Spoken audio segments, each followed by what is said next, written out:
Everyone, आज हम लोग नया टॉपिक स्टार्ट करने जा रहे हैं। नए टॉपिक का नाम है हमारा रेडॉक्स। रेडॉक्स में बेसिकली हम लोग ये पढ़ेंगे कि रिडक्शन ऑक्सीडेशन क्या होता है, ऑक्सीडेशन नंबर क्या होता है, ऑक्सीडेशन स्टेट क्या होती है। वैसे तो ये क्लास 11th का टॉपिक है, लेकिन क्लास 12th में भी यूज होता है, कॉम्पिटिशन में तो बहुत आता है। तो हम लोग स्टार्टिंग से बिल्कुल बेसिक से जीरो लेवल से स्टार्ट करते हैं। सबसे पहले हम लोग ये देखते हैं रेड ऑक्स का मतलब क्या होता है।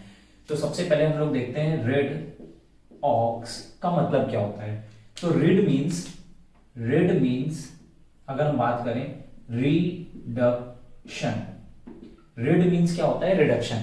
अब ये रिडक्शन क्या होता है इसका भी हम लोग धीरे से पढ़ेंगे अभी। और यहां से हमने उठा लिया ऑक्स, ऑक्स का मतलब होता है ऑक्सीडेशन। तो अब हम लोग बेसिकली बात करने वाले हैं कि रिडक्शन ऑक्सीडेशन क्या है। ये तो हम लोगों ने पढ़ लिया कि रिडॉक्स क्या है। रिडॉक्स में रिडक्शन ऑक्सीडेशन दोनों होता है। अगर मान लो आ गया कि रिडॉक्स रिएक्शन क्या होती है, तो वो रिएक्शन जिसमें ऑक्सीडेशन रिडक्शन साइमल्टेनियसली एक साथ हो रहा हो, ऑक्सीडेशन रिडक्शन एक साथ हो रहा हो, उस रिएक्शन को हम लोग बोलेंगे रिडॉक्स रिएक्शन। तो अब बेसिकली हम लोग ये देखने वाले हैं कि रिडक्शन क्या होता है। तो बात करते हैं रिडक्शन की। तो रिडक्शन की अगर हम बात करें तो रिडक्शन नाम से ही समझ आ रहा है रिड्यूस होना, कम होना। क्या कम होना? तो इसको कहते हैं डिक्रीज इन ऑक्सीडेशन स्टेट या ऑक्सीडेशन नंबर। ऑक्सीडेशन स्टेट या ऑक्सीडेशन नंबर का कम होना। ये हम लोगों ने देख लिया रिडक्शन क्या है, डिक्रीज इन ऑक्सीडेशन नंबर या ऑक्सीडेशन स्टेट। अब ऑक्सीडेशन देखते हैं कि ऑक्सीडेशन का मतलब क्या होता है। तो ऑक्सीडेशन मतलब इंक्रीमेंट होता है, इंक्रीमेंट या इंक्रीज इन ऑक्सीडेशन नंबर, या हम लोग कह सकते हैं इसके प्लेस पे ऑक्सीडेशन स्टेट। तो एक एक वर्ड को बेसिक से हम लोग पढ़ना स्टार्ट कर रहे हैं। हम लोग ने पढ़ा पहले रेड ऑक्स का मतलब क्या होता है। रेड मींस रिडक्शन, कम होना। क्या कम होना? ऑक्सीडेशन नंबर या oxidation state. Ox means oxidation, oxidation मतलब बढ़ना। क्या बढ़ना? ऑक्सीडेशन नंबर या ऑक्सीडेशन स्टेट। अब देखो जरा, हम लोग सबसे पहले बात करते हैं ऑक्सीडेशन स्टेट क्या होती है। तो ऑक्सीडेशन स्टेट क्या होती है? किसी भी एटम पे जो रियल या इमेजनरी भी कह सकते हो आप, सूडो भी कह सकते हो, रियल या इमेजनरी चार्ज जनरेट होता है। अगर हम ये मान लें कि वो बंदा 100% आयनिक है, तो उस पर जो भी चार्ज जनरेट होगा वो चार्ज उसका कहलाता है ऑक्सीडेशन स्टेट। और ऑक्सीडेशन नंबर क्या है? दोनों में बस हल्का सा यही डिफरेंस है कि ऑक्सीडेशन स्टेट क्या होता है, किसी भी एटम पे जनरेट रियल या इमेजनरी चार्ज अगर हम उसको 100% आयनिक मान लें तो। और ऑक्सीडेशन नंबर क्या होता है? ऑक्सीडेशन स्टेट्स का जो एवरेज आता है उसको हम लोग कहते हैं ऑक्सीडेशन नंबर। अब रियल या इमेजनरी चार्ज कैसे, एक एग्जांपल के थ्रू समझते हैं हम लोग। तो हर एक वर्ड को हम लोग बेसिक से समझेंगे। जैसे हम लोगों ने मान लिया NaCl, ये तो होता ही आयनिक है। तो इसमें क्या होता है, NaCl में Na+ होता है और Cl- होता है। Na अपना इलेक्ट्रॉन डोनेट करता है और Cl वो इलेक्ट्रॉन एक्सेप्ट करता है। तो इस पे जो भी रियल या इमेजनरी चार्ज आया है वो कितना आया है, Na पे चार्ज आया है +1, तो इसकी ऑक्सीडेशन नंबर हो गई +1। और इसमें क्या हो गया, जो चार्ज आया -1 आया, तो इसकी ऑक्सीडेशन नंबर हो गई -1, इसकी ऑक्सीडेशन नंबर। अब जैसे कि ये तो आयनिक कंपाउंड की बात हो गई। आयनिक कंपाउंड और भी आयनिक लेते हैं जो 100% आयनिक कंपाउंड है, उसमें तो हम लोग ऐसे ही देख लेंगे। जैसे CaCl2, तो अब Ca पे कितना चार्ज होता है, यहाँ पे Ca का चार्ज होता है +2, तो Ca का जो चार्ज है वो +2 है, तो इसकी ऑक्सीडेशन नंबर कितनी होगी, +2 होगी। और Cl का जो चार्ज होता है यहाँ पे -1 होता है, तो Cl की जो ऑक्सीडेशन नंबर आएगी वो -1 आएगी। एक Cl की ऑक्सीडेशन नंबर -1 आएगी। तो ये तो हम लोगों ने ऑक्सीडेशन नंबर ऑक्सीडेशन स्टेट देख ली किसकी, आयनिक कंपाउंड की। अब यहाँ पे देखो Na एक ही है तो इसका एवरेज भी वही आएगा, क्या +1 ही आएगा। Cl एक ही है तो इसका एवरेज भी -1 ही आएगा। तो मतलब यहाँ पे इसकी ऑक्सीडेशन नंबर ही इसकी ऑक्सीडेशन स्टेट होगी, इसकी ऑक्सीडेशन नंबर ही इसकी ऑक्सीडेशन स्टेट होगी। अब यहाँ जैसे Cl 2 है, 2 Cl है, तो हर एक Cl की -1 उसका एवरेज निकालोगे तो -1 ही आएगा। तो जनरली तुम्हें देखने को ऐसा मिल रहा है कि ऑक्सीडेशन नंबर ही ऑक्सीडेशन स्टेट है, लेकिन कुछ केस में अलग भी हो सकता है। तो अब हम लोग आगे देखते हैं। तो ये तो हम लोगों ने आयनिक कंपाउंड के केस देख लिए कि जो आयनिक कंपाउंड होते हैं उनकी ऑक्सीडेशन स्टेट, उनके एटम्स की कैसे देखी जाती है। अब हम कोवेलेंट कंपाउंड की देखते हैं। तो कोवेलेंट में जैसे H और Cl, अब इन दोनों में हमें ये देखना है कि कौन ज्यादा इलेक्ट्रोनेगेटिव है। जो जितना ज्यादा इलेक्ट्रोनेगेटिव होगा उसकी ऑक्सीडेशन स्टेट नेगेटिव आएगी, और जो इलेक्ट्रोपॉजिटिव होगा या जो कम इलेक्ट्रोनेगेटिव होगा उसकी हमारी कैसी आएगी, पॉजिटिव। और अब देखो जरा, तो जैसे हाइड्रोजन है, हाइड्रोजन की ऑक्सीडेशन स्टेट देखनी है तो इन दोनों में कौन ज्यादा इलेक्ट्रोनेगेटिव है, Cl ज्यादा इलेक्ट्रोनेगेटिव है, Cl इलेक्ट्रॉन को अपनी तरफ अट्रैक्ट कर रहा होगा, तो इसकी ऑक्सीडेशन स्टेट आएगी -1, H की ऑक्सीडेशन स्टेट क्या आएगी +1, H की ऑक्सीडेशन स्टेट +1, Cl की ऑक्सीडेशन स्टेट -1, इसकी आ गई हमारी +1 और इसकी हमारी क्या आ गई -1। तो जो ज्यादा इलेक्ट्रोनेगेटिव है उसकी माइनस में जाएगी और जो कम इलेक्ट्रोनेगेटिव है उसकी प्लस में जाएगी। तो जो भी रियल या इमेजिनरी चार्ज जनरेट हो रहा है ड्यू टू इलेक्ट्रोनेगेटिविटी डिफरेंस, उसी को हम लोग कहते हैं ऑक्सीडेशन स्टेट। और ऑक्सीडेशन स्टेट का जो एवरेज आता है that is known as oxidation number. अब जैसे और भी हम लोग देखते हैं, जैसे हमने मान लिया O2 में ऑक्सीजन के बीच में हम देखें कि इलेक्ट्रोनेगेटिविटी डिफरेंस आ ही नहीं रहा है। जब इलेक्ट्रोनेगेटिविटी डिफरेंस है नहीं तो इस पे जो चार्ज जनरेट होगा रियल या इमेजिनरी वो होने ही नहीं वाला है, तो इस पे कोई चार्ज नहीं जनरेट होगा, तो इनकी ऑक्सीडेशन स्टेट हमारी कितनी आएगी 0 और इसकी भी ऑक्सीडेशन स्टेट क्या आने वाली है 0। ऐसे ही जैसे हम H2 में बात करें, H और H में, यहां पे लिख दे रहा मैं H और H में, इसमें भी इलेक्ट्रोनेगेटिविटी डिफरेंस नहीं है। और अगर इलेक्ट्रोनेगेटिविटी डिफरेंस नहीं है तो यहां पे जो ऑक्सीडेशन स्टेट आने वाली है वो कौन सी ऑक्सीडेशन स्टेट आएगी भैया 0-0।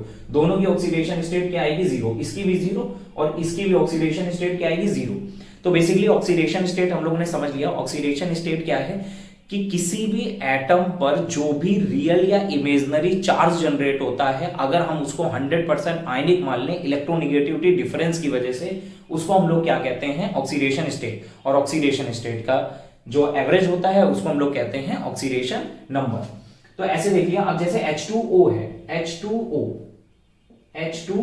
अब इन दोनों में अगर हम देखें कि कौन ज्यादा इलेक्ट्रोनेगेटिव है, इन दोनों में कौन ज्यादा इलेक्ट्रोनेगेटिव है, तो जैसे H ज्यादा इलेक्ट्रोनेगेटिव है कि O ज्यादा इलेक्ट्रोनेगेटिव है O, तो O को हमने -1 दे दिया, H को हमने +1 दे दिया। यहां पे भी H को हमने +1 दे दिया क्योंकि ये कम इलेक्ट्रोनेगेटिव है, ये ज्यादा इलेक्ट्रोनेगेटिव है, तो इसको -1 इस बॉन्ड की वजह से। तो इस पे नेट जो चार्ज आया है, इस पे जो नेट चार्ज आया है वो कितना आया है -2, तो इसकी ऑक्सीडेशन स्टेट हो गई -2, इसकी ऑक्सीडेशन स्टेट हो गई हमारी +1, इसकी ऑक्सीडेशन स्टेट हमारी क्या हो गई +1। ठीक है, इतने में कोई डाउट हो तो कमेंट करके बताना जल्दी से। अच्छा क्लास, एक और बात कि इसको स्क्रीनशॉट ले लो, ठीक है, इसका स्क्रीनशॉट ले लो जल्दी से, फिर हम लोग आगे बढ़ते हैं और डिटेल में पढ़ते हैं इसके बारे में। ले लिया, ठीक है।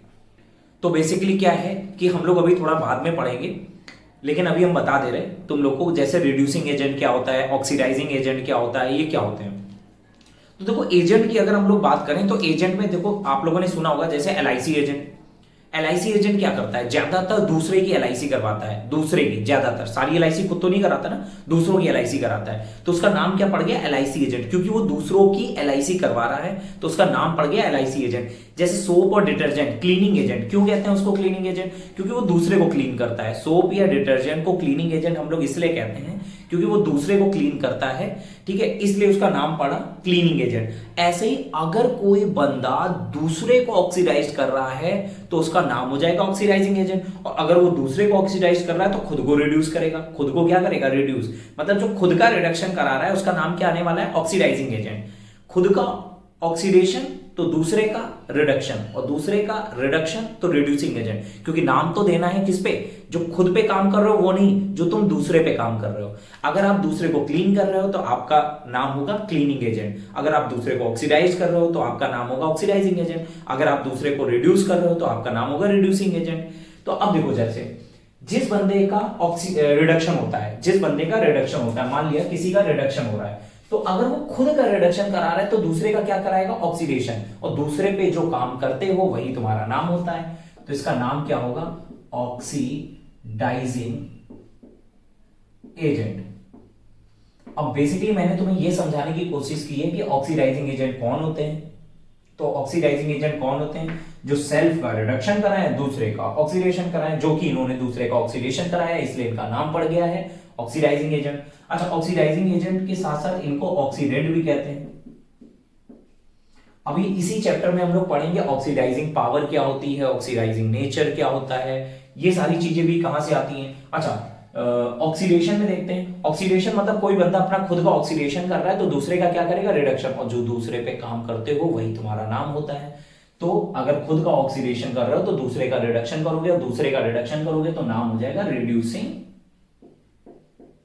एजेंट, रिड्यूसिंग एजेंट, या इसी का एक और नाम होता है रिडक्टेंट, इसी का एक और नाम होता है रिडक्टेंट। तो थोड़ा सा बेसिकली हम लोगों ने सीख लिया कि ऑक्सीडाइजिंग एजेंट क्या होता है और रिड्यूसिंग एजेंट क्या होता है। चलो क्लास, अब हम लोग बेसिकली क्या देखते हैं, अब हम लोग बेसिकली देखने जा रहे हैं कुछ एलिमेंट की ऑक्सीडेशन नंबर, जिसकी हेल्प से हम बाकी बड़े बड़े कंपाउंडों में किसी सेंट्रल एटम की या अटैच्ड एटम की ऑक्सीडेशन नंबर निकालेंगे। तो कुछ एलिमेंटों की ऑक्सीडेशन नंबर हमें याद होनी चाहिए, जिसकी हेल्प से हम बाकियों की ऑक्सीडेशन नंबर निकालेंगे। तो कैसे निकालते हैं, जल्दी से देखते हैं। स्टार्टिंग से स्टार्ट करते हैं हम लोग का ग्रुप वन का पहला एलिमेंट हाइड्रोजन, बोले तो पूरी पीरियोडिक टेबल का पहला एलिमेंट जो हम लोग का हाइड्रोजन होता है उसकी।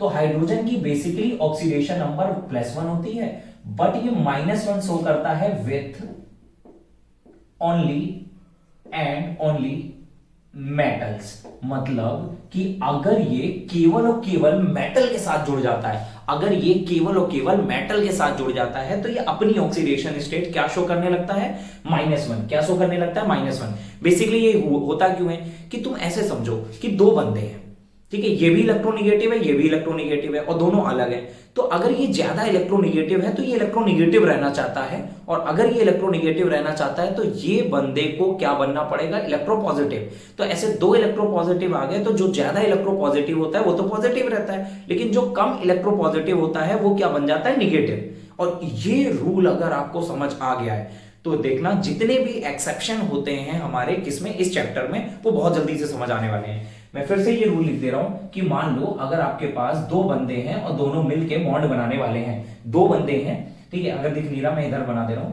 अगर दो बंदे हैं और दोनों मिलके आपस में बॉन्ड बनाने वाले हैं, ठीक है, एक बड़ा है एक छोटा है, छोटे को और छोटा कर देते हैं, हाँ ठीक है। अब देखो जरा, जो मोर इलेक्ट्रोनिगेटिव वाला बंदा है अगर उसके साथ लेस इलेक्ट्रोनिगेटिव वाला बंदा बॉन्ड बनाने की कोशिश करेगा, दो निगेटिव निगेटिव वैसे भी नहीं जुड़ सकते, तो इसको क्या बनना पड़ेगा, इलेक्ट्रोपॉजिटिव। बोले तो जो ज्यादा इलेक्ट्रोनिगेटिव है वो तो अपनी ऑक्सीडेशन स्टेट निगेटिव में जो शो कर रहा था वो शो करता रहेगा, लेकिन जो कम इलेक्ट्रोनिगेटिव है अब वो निगेटिव ऑक्सीडेशन स्टेट नहीं शो करेगा, वो क्या कर जाएगा, प्लस पॉजिटिव ऑक्सीडेशन स्टेट। इसी तरीके से कि अगर मान लो कि कोई एक बंदा मोर इलेक्ट्रोपॉजिटिव है और उसके साथ कोई बॉन्ड बना रहा है वो लेस इलेक्ट्रोपॉजिटिव है, तो लेस वाले को हमेशा बदलना पड़ता है। अब लेस इलेक्ट्रोपॉजिटिव वाला बंदा बन जाएगा इलेक्ट्रोनिगेटिव। वही हुआ है यहां।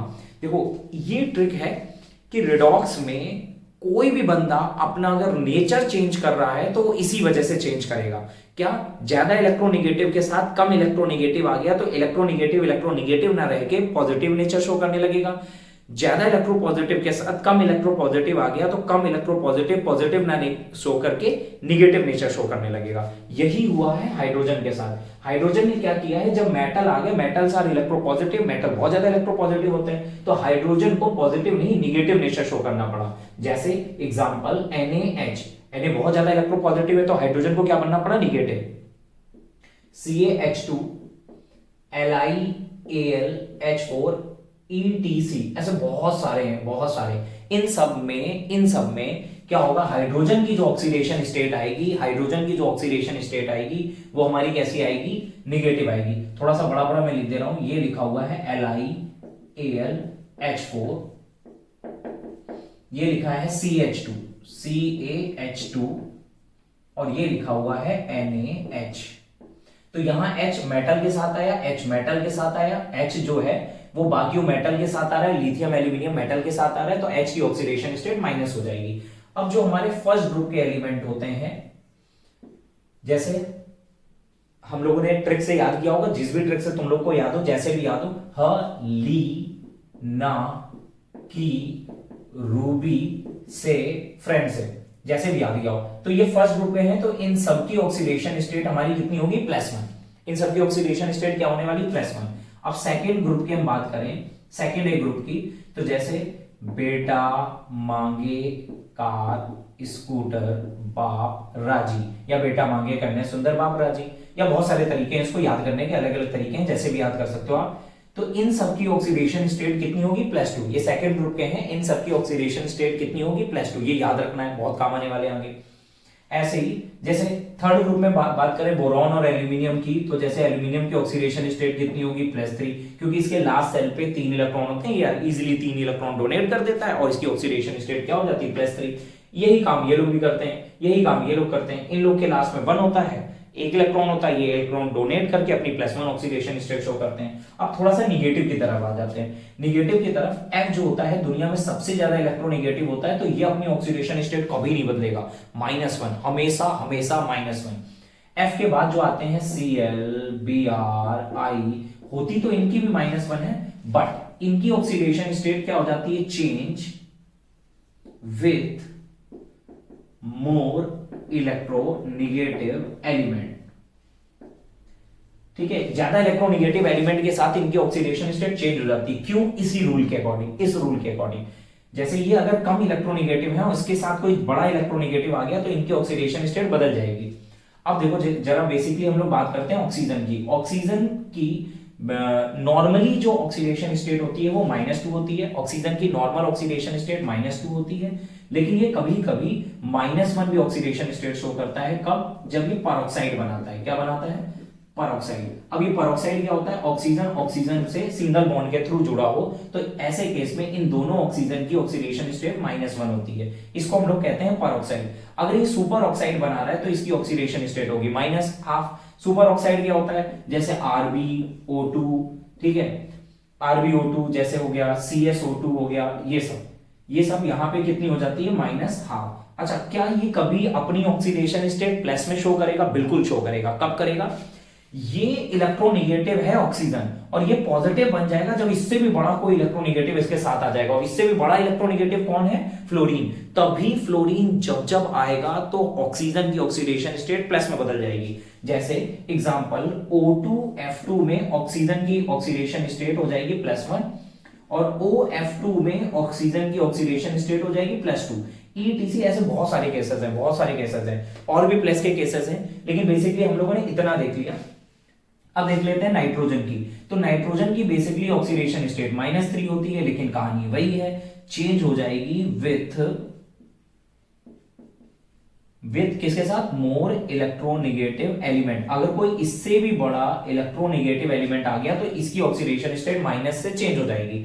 अब जैसे सल्फर है, तो सल्फर की ऑक्सीडेशन स्टेट -2 होती है, लेकिन फिर से वही कहानी है, change with more electronegative elements. अगर ये मोर इलेक्ट्रोनिगेटिव एलिमेंट अपने से ज्यादा इलेक्ट्रोनिगेटिव एलिमेंट के साथ आता है तो इसकी ऑक्सीडेशन स्टेट चेंज हो जाएगी। अच्छा, उसके बाद जितने भी हमारे एलॉय होते हैं, जितने भी हमारे एलॉयज होते हैं, ठीक है, जैसे ब्रास, ब्रॉन्ज, इन सब की ऑक्सीडेशन स्टेट 0 होती है। जैसे अगर हम मान ले सोडियम एमेल्गम NaHg, तो इसमें सोडियम की ऑक्सीडेशन स्टेट 0 और Hg की ऑक्सीडेशन स्टेट 0 होगी। ठीक है, अब जैसे ZnHg, इसको कहते हैं जिंक एमेल्गम। मरकरी कभी किसी मेटल के साथ कंबाइन होता है तो वो एमेल्गम फॉर्म करता है। क्या फॉर्म करता है? एमेल्गम। तो एमेल्गम एक तरह का एलॉय है, और एलॉय में हर एक मेटल की ऑक्सीडेशन स्टेट क्या होती है? 0। जैसे एलोट्रोप्स हैं, एलोट्रोप्स में एलोट्रोप्स, कोई एलिमेंट अपना एलोट्रोप बना रहा है, एलोट्रोप्स, तो उनकी भी ऑक्सीडेशन स्टेट 0 होती है एलोट्रोप्स की। जैसे जस्ट लाइक कार्बन का एलोट्रोप कौन सा है? ग्रेफाइट, ठीक है, कॉमा डायमंड। तो इन दोनों में कार्बन की ऑक्सीडेशन स्टेट क्या होगी? 0। ठीक है, सल्फर रोम्बिक मोनोक्लिनिक फॉर्म में होता है, तो उन दोनों ही स्टेट में सल्फर की, जितने भी सल्फर के एलोट्रोप होंगे उसमें भी 0। मैं बेसिकली बोल दे रहा हूं, अब स्पेस कम है तो तुम लोग लिख लेना। फास्फोरस का जैसे एलोट्रोप होता है, कौन कौन सा? व्हाइट फास्फोरस, ठीक है, रेड फास्फोरस, इन सब में इनकी फास्फोरस की जो ऑक्सीडेशन स्टेट होती है वो भी क्या होती है? 0। मतलब बेसिकली एलोट्रोप्स में ऑक्सीडेशन स्टेट 0, ठीक है, एलॉयज में ऑक्सीडेशन स्टेट 0, और एक और जगह ऑक्सीडेशन स्टेट 0 होती है। स्पेस कहां दिख रहा है? मुझे मुझे मुझे मुझे मुझे कहीं नहीं दिख रहा। तो चलो ऐसा करो कि जल्दी से इसका स्क्रीनशॉट ले लो, फिर ऐसा करते हैं कि थोड़ा सा और बताते हैं, फिर हम लोग लगाएंगे कि क्वेश्चन की कहां कहां इनको कैसे कैसे यूज करना है। ये चार्ट को बहुत अच्छे से स्क्रीनशॉट ले लो और अपने दिमाग में सेट कर लेना।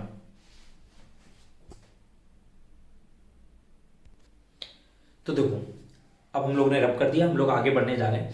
आगे हम लोग किसकी बात करने जा रहे हैं? तो अब ऑक्सीडेशन स्टेट में हम लोगों ने देख ली बहुत सारे एलिमेंटों की ऑक्सीडेशन स्टेट। फ्री स्टेट में मैं बात करने जाता हूं, तो जो भी एलिमेंट फ्री स्टेट में होते हैं उनकी ऑक्सीडेशन स्टेट क्या होती है।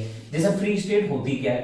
ठीक है, फ्री स्टेट जैसे वो खुद से कंबाइन हो, किसी दूसरे से ना कंबाइन हो, बोले तो किसी से भी ना कंबाइन हो, अगर कंबाइन भी है तो खुद से कंबाइन हो और कोई चार्ज ना उसमें। जैसे O2 F2, Cl2, Br2, I2, N2, ठीक है, H2, और बेसिकली जो भी बच रहे हो जैसे S8, P4, ETC, ठीक है, इन सब की ऑक्सीडेशन स्टेट क्या आने वाली है? जीरो।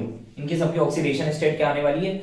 जीरो, क्योंकि ये सब फ्री स्टेट में। फ्री स्टेट बोले तो ये किसी दूसरे से कंबाइन नहीं हुए हैं। जैसे जस्ट लाइक Na अकेला है, Mg, Ca, K ये सब अकेले हैं, तो इन सब की भी ऑक्सीडेशन स्टेट क्या होगी? जीरो। लेकिन अगर कहीं पे Na+ लिखा है तो ये फ्री स्टेट में नहीं, ये चार्ज है, मतलब किसी ना किसी के साथ ये कंबाइन रहा है, इसने कि दूसरे को एक इलेक्ट्रॉन दिया है, खुद कैसा बन गया? पॉजिटिव। तो अब जो इसका चार्ज है वही इसकी ऑक्सीडेशन स्टेट होगी +1।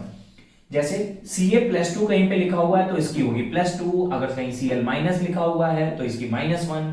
तो अगर अकेला एटम है और चार्ज है तो जो चार्ज है वही उसकी ऑक्सीडेशन स्टेट है। अगर अकेला एटम है, कोई चार्ज नहीं है, तो उसकी ऑक्सीडेशन स्टेट क्या होगी? जीरो। ऐसे ही ऑक्सीजन की ऑक्सीडेशन स्टेट ओजोनॉइड फॉर्म में -1/3 होगी, ठीक है, ये याद रखना। और बहुत सारी ऑक्सीडेशन स्टेट है। अब हम लोग बेसिकली क्वेश्चन लगाते हैं, लेकिन क्वेश्चन लगाने से पहले एक चीज देख लेते हैं कि अगर आपको ऑक्सीडेशन नंबर किसी का फाइंड आउट करना है तो ऑक्सीडेशन नंबर फाइंड करने के लिए हमारे पास दो तरीके होते हैं। एक होता है समेशन मेथड, ठीक है, समेशन मेथड कह दो, समेशन रूल कह दो, एक ये तरीका होता है, ज्यादातर सब लोग यही लगाते हैं, और एक स्ट्रक्चर के थ्रू। अच्छा, स्ट्रक्चर के थ्रू सीखने से पहले हमें कुछ बॉन्ड के बारे में भी सीखना पड़ेगा कि हर एक बॉन्ड की ऑक्सीडेशन स्टेट कैसे देखी जाती है। ऑक्सीडेशन स्टेट अगर आपको स्ट्रक्चर मेथड देखना है तो, स्ट्रक्चर वाला मेथड देखना है तो, ठीक है, और समेशन मेथड देखना है या समेशन रूल देखना है तो कोई दिक्कत वाली बात नहीं है। स्ट्रक्चर वाले मेथड के लिए सबसे पहले हर एक अलग अलग बॉन्ड के लिए देखना पड़ेगा। तो बॉन्ड में कितने बॉन्ड होते हैं हमारे पास? हम लोग को बेसिकली बॉन्ड तो बहुत सारे होते हैं, लेकिन हमें 3 बॉन्ड के बारे में देखना है। एक आयनिक बॉन्ड, फिर कोवेलेंट बॉन्ड, और लास्ट और फाइनल कोऑर्डिनेट बॉन्ड। इसी को हम लोग डेटिव बॉन्ड के नाम से भी जानते हैं, ठीक है, डेटिव बॉन्ड के नाम से भी जानते हैं। तो सबसे पहले आयनिक, कोवेलेंट और कोऑर्डिनेट बॉन्ड के बारे में ऑक्सीडेशन नंबर कैसे निकाली जाती है स्ट्रक्चर के थ्रू, वो देखते हैं हम लोग। तो पहला स्टार्ट करते हैं आयनिक बॉन्ड।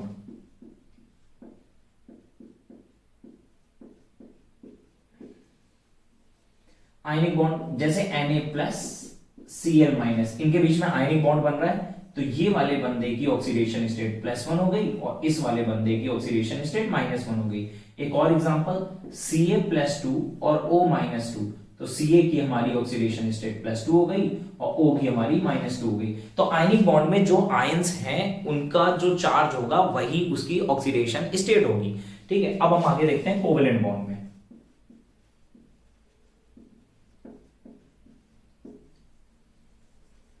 तो कोवेलेंट बॉन्ड देखो बहुत सारे तरीके के होते हैं। Covalent bond single bond, double bond, triple bond. तो सबसे पहले हम लोगों को बेसिकली ये देखना पड़ेगा कि वो होमो एटॉमिक मॉलिक्यूल है कि हेट्रो एटॉमिक है, ठीक है, होमो एटॉमिक है कि हेट्रो एटॉमिक। अगर वो होमो एटॉमिक है, ठीक है, तो चाहे सिंगल बॉन्ड हो, चाहे डबल बॉन्ड हो, चाहे ट्रिपल बॉन्ड हो, उनकी ऑक्सीडेशन स्टेट 0 ही रहेगी, होमो एटॉमिक।